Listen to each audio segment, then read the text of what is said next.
Hello, everyone, and welcome back to The Hum, a Kansas Hoops podcast via the Field of 68. I'm Sam Lance with Jackson Bezdek, and the season over episode is here.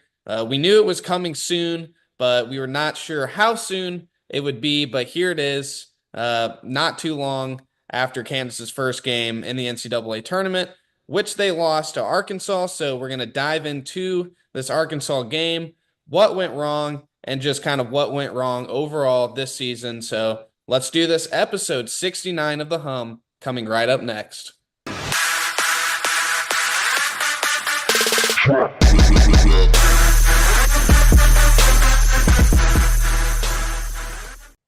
Okay, Bez, Arkansas beats Kansas 79-72 in the first round of the NCAA tournament. Last episode, I predicted that it would happen. I think you were kind of saying that Kansas was going to beat Arkansas, but I just didn't see it, and it came to fruition. Kansas was down 62-56, but then went on a bit of a run to take the lead at 67-64 with 4:55 to play. But from there, Kansas just scored 5 points the rest of the game, and after the last TV timeout, Kansas turned it over 5 times, and that was pretty much your ball game. Shout out to Harold Kuntz for this tweet. The 5 times was at 313 turnover, 301 turnover, 234 turnover, 159 turnover, 45 seconds turnover. And I think the funniest thing about this tweet is Braden Turner saying under it, if you tweeted this before the game even started, I would have said, yep, sounds about right. What a fitting way to end the season, honestly, Bez. Yeah, I mean, for the record, I picked Kansas because I will never, ever, ever, ever, ever pick against them in the first round of the NCAA tournament. But you watch that game and it didn't seem like it was going to happen. Arkansas was hitting some crazy shots in the first half, like mid-range pull-ups. You're like, all right. But Kansas offensively was able to keep up a little bit, and then I definitely felt that second half was going to be a rock fight. Both coaches making defensive adjustments, and it certainly was. But I mean, all season Kansas never looked like the tougher team. They looked weak. They looked soft. Somebody said that Bill never came out and actually called this team soft, which he does almost every year. And it's like, well, they actually are soft. So you can't call an actual soft team soft because then you're just being mean. That's what the person said. I thought that was funny and kind of true. And yeah, like down the stretch, Sam, last 5 minutes, who do you think wanted that game more? What did it seem like? It seemed like Arkansas wanted that game way, way more. I actually think Bill probably outcoached Calipari in that one, but look, man, we said it all year. Just the team, it just didn't work. Just the offense didn't work. The defense was good in stretches for like a few games, 3 or 4 games here and there, a half here, a half there. It looks good, but Kansas rarely played 40 straight minutes of good basketball. And you The get only game tournament they did was time. Houston. Yeah, and that was 39 minutes and 50 seconds of good basketball until just complete disaster happened. But you got to be able to play for 40 minutes in the tournament. And then Arkansas comes out and beats St. John's, which I was kind of on. I thought KU could have beat St. John's if they would have made it to that game. St. John's, I don't think defense wins championships anymore. I think offense wins championships in this tournament in this new era where you've got playmakers and scorers all over the place. One of those teams is going to be on, and St. John's doesn't really have that. And Arkansas had a great game plan. They played fantastic. They played better against St. John's than they did against Kansas for sure. And I think it left a bad taste in Kansas fans' mouth that we could have made it to the Sweet 16. You just finish that game and don't turn the ball over. But do you really have faith that they wouldn't have melted down against St. John's either, a way tougher team and the best defensive team in the country? Like I don't believe that for a second, and it sucks. Yeah, it's kind of circling back to your point on Bill Self out coaching John Calipari. I mean, whenever Kansas went to that zone in the second half, It's a great move. Arkansas literally could not score. Can do But how anything. many times this season has Kansas held a team to some crazy scoring drought or an extended period of great defense and then just had nothing to show for it Yep. because they couldn't string together consistent offense? I Yep. mean, it was. I'm not gonna lie, Bez. I was pretty uh inebriated during the game. But that was what it was to me that made me scream at the TV was just the fact that went on this crazy little run all to just piss it away at the end of the game. I mean, how do you turn the ball over 5 times in 5 minutes? And that pass by Hunter Dickinson, if you remember, Zeke Mayo trying to get free, that pass. Yeah, I forever. don't even really remember that being that bad in real time, but now watching it over and over and over again, like what was going on there? What was going on? It was like a culmination of everything. Dwan Harris not wanting the ball in his hands. Why not? Come on, Dwan. And he had his struggles too. And that was not his best game that he played for KU. Not even close. Hunter just being careless with the ball. I've seen it too many times. Zeke not being tough or strong enough to just simply get open. Like I don't even understand. He just let himself get completely draped. He was looking for a foul instead of actually trying to go get the rock, which kind of is like outside of his terrific shooting. That sums up a lot of his 2 point shooting struggles is trying to bail out and get fouls and missing layups. All three of those guys, those are your three guys. Like you say what you want about the transfers, and KJ is his own thing. Those three guys needed to be really, really good if Kansas needed a shot to make a run in this thing. And they were not good down like it was them. It was them down the stretch. Dewan turning the ball over. That's so frustrating. And I know he will beat himself up for it probably for the rest of his life, which I absolutely hate for him. Because, we've talked about it before, but he's a staple of the program. He just is. You don't want to see him go out like that. Same thing with Hunter. Like all the criticism he takes, we have our own thoughts on him, but dude averages a double double over 2 years. You don't want to see him go out like that. The Lawrence kid, Zeke Mayo, one of the best shooters Bill Self's had in recent memory. You don't want to see him go out like that. And then just KJ on top of it all, just completely heartbreaking. It was just super fitting, Sam. It was super fitting that you lose the game because of turnovers. You lose the game because you couldn't get stops down the stretch, even though you played pretty good defense the whole game. You just couldn't string together 40 minutes. And the guys you rely on the most, they didn't step up at the end. And it's just sad. It's really, really sad. Hunter Dickinson, we talked about this going into the tournament, but he needed to be an All-American for Kansas to get to the Sweet 16. And Hunter Dickinson in the second half had 0 points, 3 rebounds, 0 of 4 from the field, 0 of 2 from three with 3 personal fouls, 2 turnovers. If that's what you're getting out of your quote unquote All-American in the second half of a game, you're just not winning. Yep. So I think that was probably one of the biggest factors in the game. Kansas in the second half was also 6 of 16 on layups, Oh my gosh.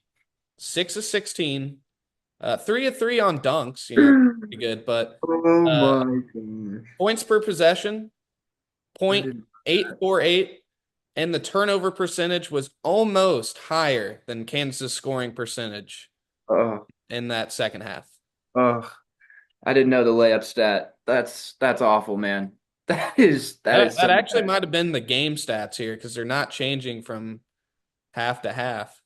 Oh, that's so brutal. 6 for 16. And Oh I no, understand nope, they are different, but guess what Kansas shot in the first half on layups. 6 for 16.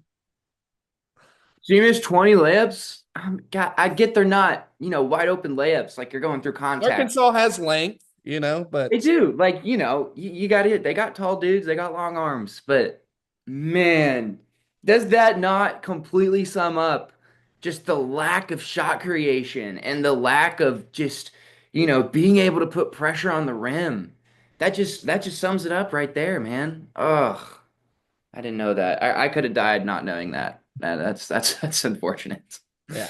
I what also it's like Kansas turned over 16 times, Arkansas's 10. That was a big factor in the game. But Kansas outshot Arkansas like pretty drastically. 8 of 17, 47% from three. Arkansas just 6 of 24. Zeke Mayo and AJ Storr were kind of balling for moments here and all for nothing. So it's just really sad. And KU also, I think a big impact in this one was losing KJ Adams with what was it, like 3 minutes to Yeah, play. that I Uh, mean, that kind of deterred everything for Kansas down the stretch.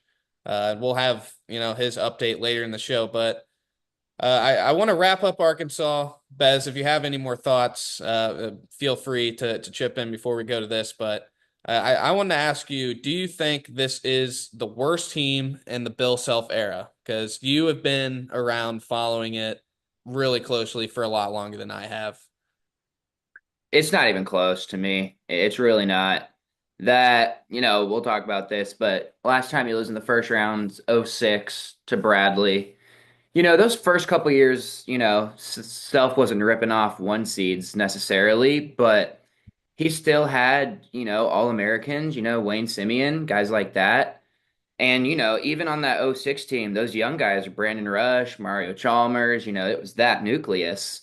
So those teams, in itself were better for sure. Even though that Bradley loss, people 15, 20 years older than us, like that, they still think about that game quite often. I'm sure of it. And it's just not close to me. What I think I've always said is that when Dotson was a freshman and Dedrick Lawson was the guy, Quentin Grimes was driving the struggle bus. Like that team was not good, but they didn't lose 13 freaking games, and they didn't lose at home more than once or twice, and they still had a chance at the Big 12 title at the end of the year. I still thought the streak was going to be kept alive. Even coming into March, there was still a chance to reclaim that Big 12 title for the 15th straight year. And then you lose the streak, and that kind of puts a really bad taste in my mouth, especially I mean, I grew up with the streak. Like it was like since I remember watching KU basketball, KU was winning the Big 12. So that was a tough one for me, and I was always like that's the worst team. But this is just this has felt worse, man. It just Like, has people the whole people always season. say last year's team, Bez, but if you think about it, like last year's team was pretty freaking good until, guys started going down. Last year's team just had no depth whatsoever. You lose a guy, like that team was done. You lose two and McCullough and Hunter Dickinson, you're done. Like that last year's team, Bez, like that team destroyed Houston, who was Hmm. I think probably a Final Four national championship contending team if Shed doesn't go down against Duke. That team, Totally agree. Houston and Allen Fieldhouse by like what, 20 points, 15, 20 points? Yeah. Yeah. Destroyed Like them. that was a pretty darn good team. I This mean, year, just not it. Like the McCullough piece of it, we've said it before weeks ago. Man, took him for granted. Sorry, Kev. Holy cow. That's on us. Our bad. Would have loved to have you this year, man. It's ju- I think it's more of like you had those moments last year. You blow out Houston. Okay, now we're turning the corner. And we tried it this year with the new season stuff. But I felt it coming. I'm like, we're gonna beat up on these crap teams in the bottom of the Big 12 that we have for a stretch here, and everyone's gonna overreact and freak out and say Kansas is back when Kansas is not back. This offense hasn't worked for a year and a half. It's not gonna overnight suddenly open up for everybody. That's not how this works. It just it was like all of the bad parts from last year's team are the only parts we took. magnified. Yeah. Right. And it seemed like, McCullough was at least getting to the rim whenever he wanted, shooting double-digit free throws in a lot of games. Can you imagine that for nobody? Maybe like, if Kansas is up 5 or 6 and they're milking it and Zeke's getting I fouled, wonder how many times somebody has shot double digit free throws this year. It's probably not it, very many. I don't think it's happened. And McCullough was doing that consistently. Like that is so important. That is so important. Stop the clock, give everyone a breather, get your free points, and just put pressure on the defense to where you can now kick it out to Johnny Furphy. First of all, who's putting pressure on the rim, right? And if Zeke's getting face guarded, he can't get open. And Rylan was rough down the stretch there. So who are you kicking it out to even? Right? Hopefully Zeke's man leaves him and you can leave him open, but he can't get himself open. Johnny could get himself open. Kevin could get to the rim. AJ didn't decide to get to the rim till last week, not after the whole season. You know, KJ was about the same. Hunter was about the same. Dewan kind of regressed. He kind of regressed a little bit from last year, and even Hunter at times did too. So it's just like everything that frustrated us about last year, like you said, amplified to the nth degree with this year's team. And the new juices that we brought in just they never clicked. They all kind of played the same position and they all had way different skill sets. And no, there was rarely a time when even two out of the three were playing really well. And when you're There only wasn't a time that, not rarely, there wasn't. There just wasn't a time. well, AJ and Zeke the past week, I guess Okay. I'm gonna Okay. count Well, that, I don't but count Zeke, Zeke's like out of that realm of. I guess, but it's I think people like I thought Zeke was going to be a little bit more of a shot creator and he wasn't. And then AJ and Rylan, holy cow, just swings and misses, swings and misses. Yep. So the stats, Bez, I mean, I asked you, is this the worst team in the self era? Because the stats, totally back it up. I saw this from Rock Chalk blog. Most losses this year, 13. Most conference losses. This is all under self. 9. Ended the year unranked. Went 14 and 13 after November. First round exit. Oh, Second preseason number one to lose in the first round, joining guess who? Another Kansas team, 2005, Kansas. The streaks that were ended this year, Belmont or 80, Bucknell, Bucknell. yep, 80 week AP poll streak, gone. Conference opening, 33 year winning streak on conference openers, gone. 19 years, one win in the NCAA tournament streak, gone. I think that is probably the worst team in the Bill Self era. It's got to be, man. It's got to be that you wouldn't even include all the home losses. I mean, It God, did not. yeah. This was the most interesting quote that I took from the end of the game, just locker room stuff. Is Rylan Griffin literally said that Kansas never fully recovered from the two OT loss to Houston and Allen Fieldhouse. And I kind of got the sense of that, just the way the press conference was after that game, that this was going to linger for quite a while. So do you think that was the turning point of the season, Bez? Do you think that's whenever we should have been like, yeah, this just isn't the year? I think so. I think you and I were after that episode. We were pretty down in the dumps about that game. But even if you pull that game out, do you think the season's any different? Kansas is probably losing in the 6-11 game to Drake instead of the 7-10 game to Arkansas. I don't know, Yeah, man. I do probably think the the only difference. vibes, you win that game, you beat one of the best teams in the country. Like, I don't think Kansas loses to Baylor like that. I'm pretty sure No, they and I don't think they lose to Utah either. don't like there's a lot that can happen if Kansas just I mean, how do you recover from that, Bez? How do you, as a basketball player, recover and just get over that? Like, I am still not over it. Yeah, but you're not a player. You like these guys were so. This is going to be a little. I don't know. Just seemed like they were mentally weak. That game happened months ago. I get fans still thinking about it, and Bills, it can be in the back of your heads. That's fine. And fans are going to be upset about it, and we're going to say that was the turning point. But as a group, as a unit, it just kind of feels like they gave up after that game. It was more so of not like, I can't believe we lost that. That was so backbreaking, and more like, well, I guess we just can't beat teams like Houston.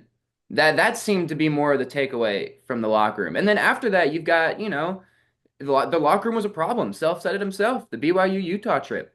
Vibes were very, very low. People start bickering at each other and start arguing and talking back to the coaches and I This feel game like, too online as well, I think. oh, dude, yeah, it's a whole guy.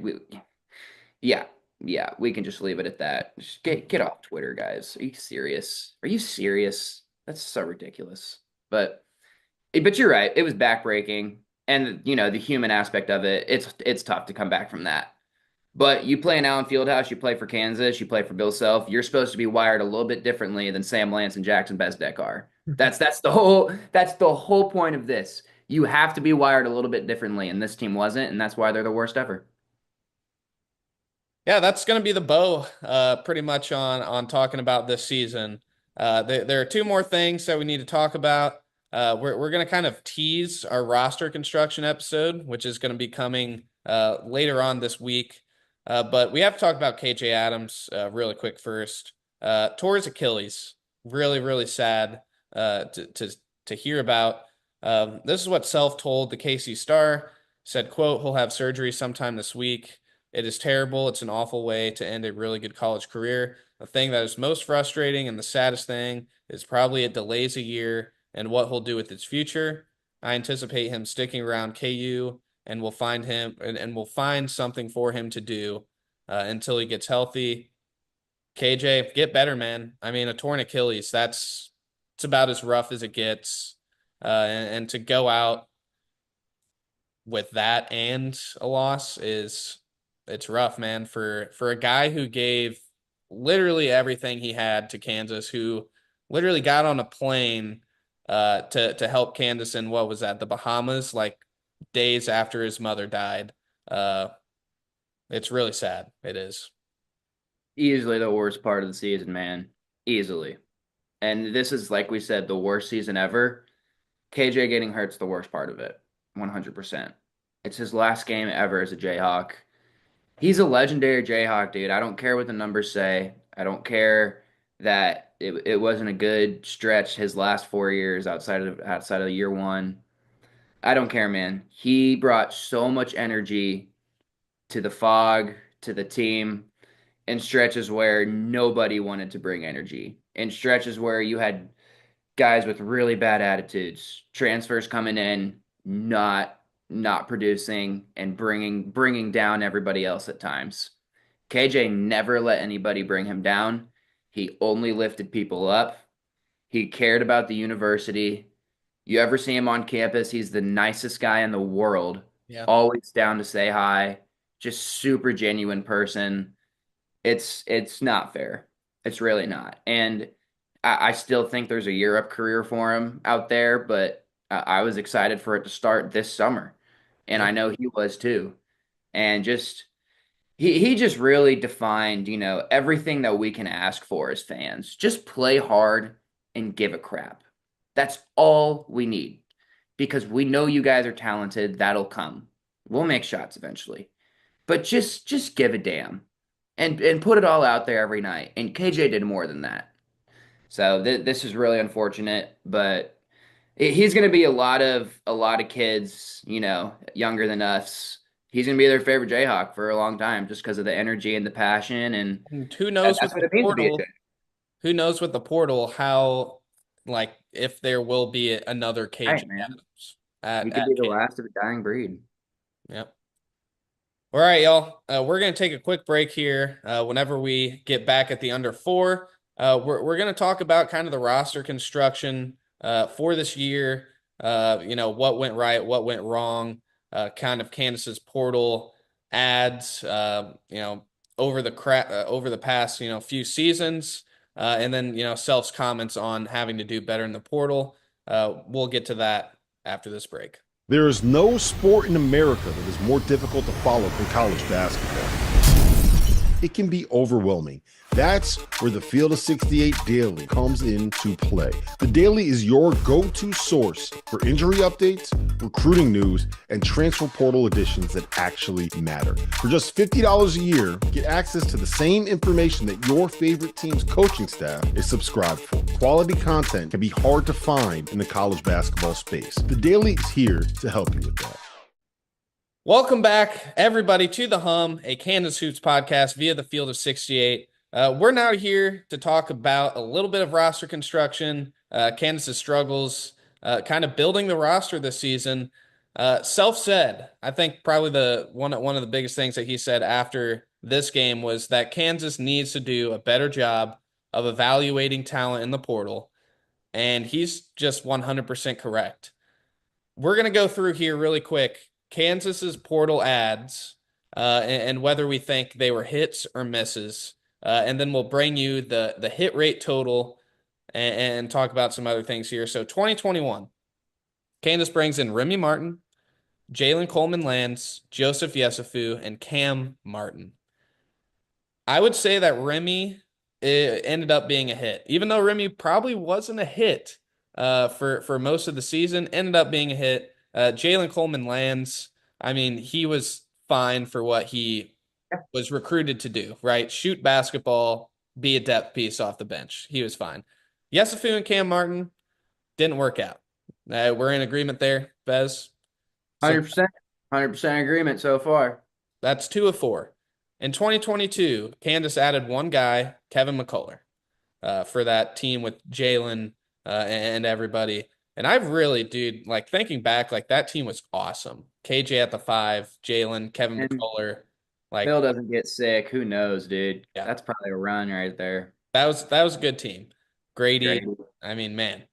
Uh, so Kevin McCullough, your only ad there. I mean, that's a hit. He ended up coming back next year too. That's a hit. The 2023 ads, Hunter Dickinson.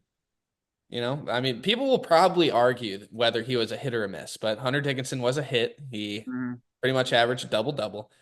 Nick Timberlake, Arterio Morris. 2 huge swings and misses for totally different reasons. Just huge. Right. Parker Brown. I'm gonna give him a hit just because of he was literally brought in to be the backup 5. He was the backup 5. He didn't have like any terrible bad moments where you're like, why is this guy on the team? Right. Yeah. Yeah. So we'll give him a hit there. The 2024 ads. Oh man. Zeke Mayo, hit. Diggy, I think for the role, again, for the role that he was given is a hit. Besides that, like Rylan Griffin, No. big miss. AJ Storr, he was a miss. Shaquille Moore couldn't stay healthy. He's a miss. The hit rate for Kansas on transfers with what we just went through is 7 out of 15. And that's with adding Jalen Coleman Lands, That's generous. Parker Brown, and Diggy Coit to it. If you take those 3 away, 4 out of 15 hit rate, with the hits being Remy Martin, Hunter Dickinson, Zeke Mayo, and Kevin McCullough.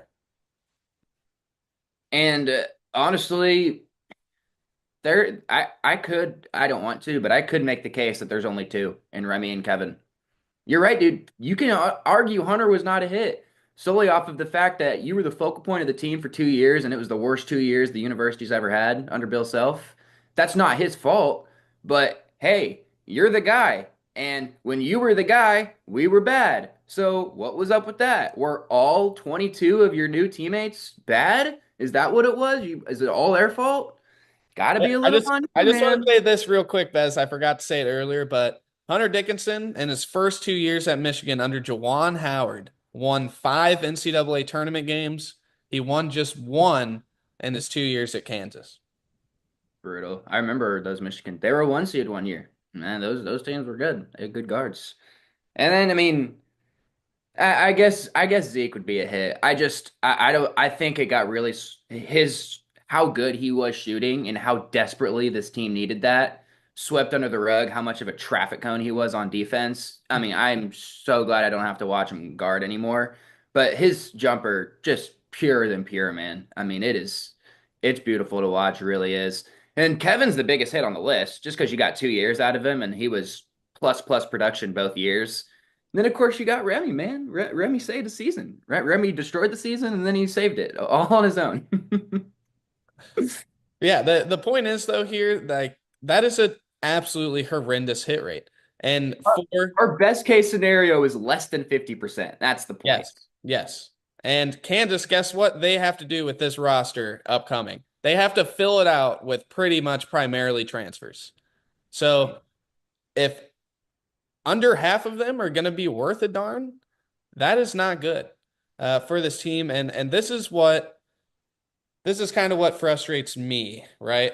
Is you look at LeBaron Philon was committed to Kansas, and Kansas let him go and brought in instead for 2 people who played his position instead, Shaquille Moore, Diggy Coit. And then I guess Rylan and AJ. I mean, I guess we could have put LeBaron at the 3 if we wanted to.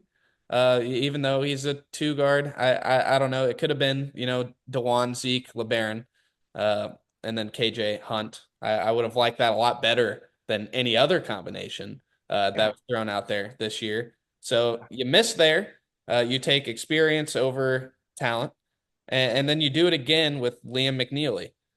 Let him go to UConn. I'm not so sure how deep Kansas was in that recruitment really after he decommitted from Indiana, but it really seemed like Kansas just let Liam McNeely walk. And guess what? He would have been way better than any option that Kansas was going with. So just, I mean, this is on the staff at this point. Like, you got to do a better job of evaluating the talent that fits, not just talent. Like, obviously, Kansas last year had the number, what, 3 transfer portal class, but it didn't work. Like, it just didn't work. And I don't know. I just get really, really upset thinking about this Kansas team this year, what it could have looked like with LeBaron Philon and Liam McNeely instead of Rylan Griffin and AJ Storr. Part of what concerns me there is, say you do get Philon and McNeely, do you get Philon and McNeely, or are you getting 4 points a game disgruntled Philon and McNeely shooting 32%?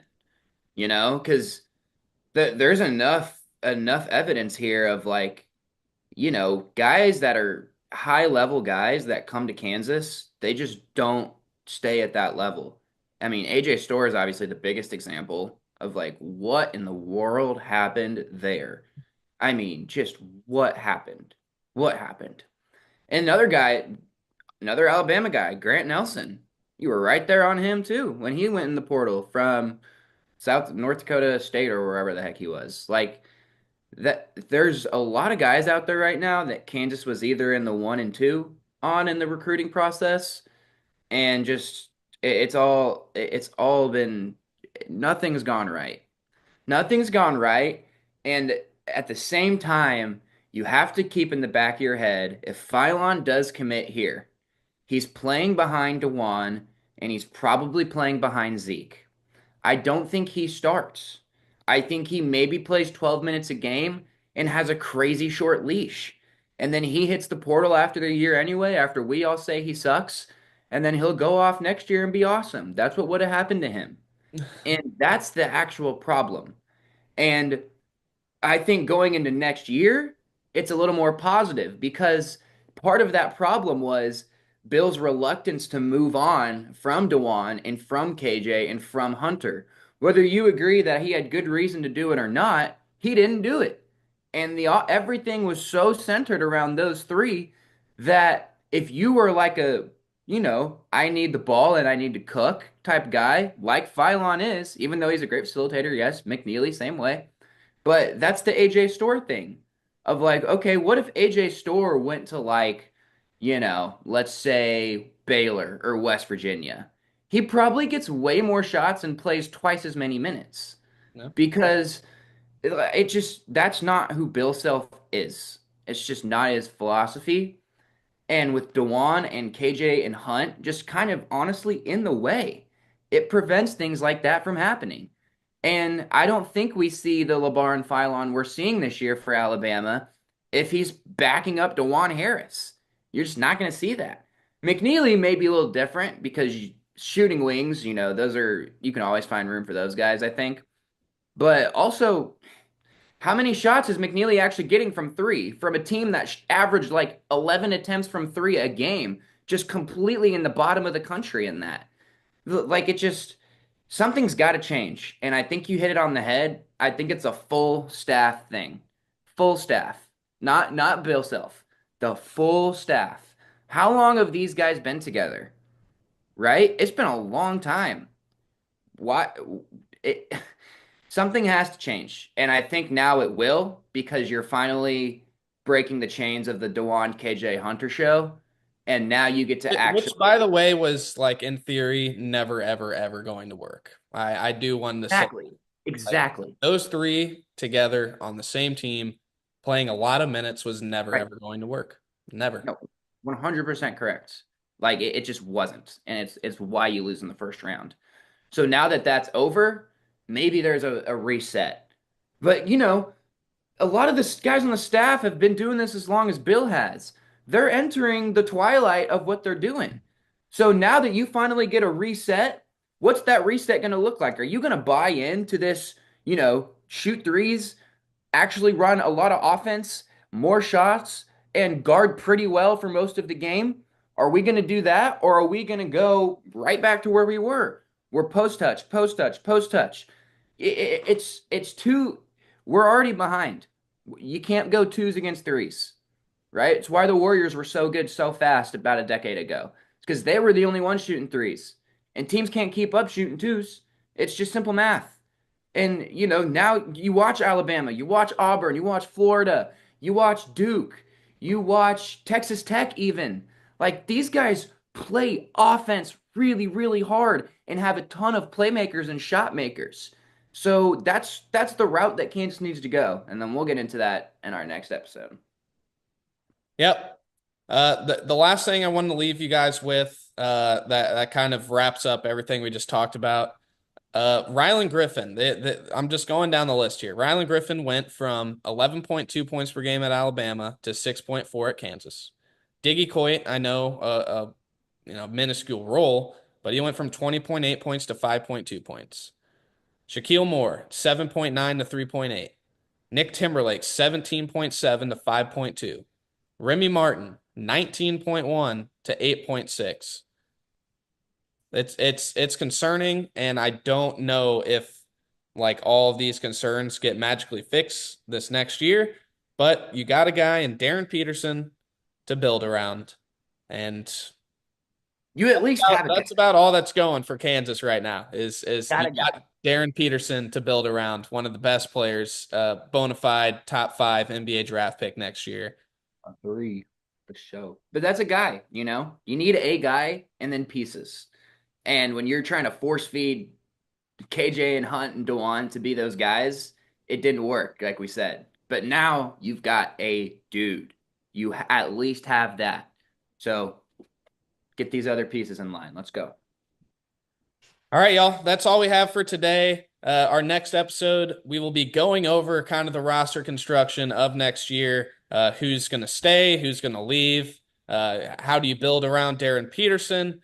All of that jazz, and hopefully we'll get word on official, portal entries this week before then. So stay tuned with us, y'all. That next episode is going to be a really fun episode. And we'd love to hear your guys' thoughts on how to build this roster around Darren Peterson. So stick with us, y'all. We'll see you next time. Thanks for watching.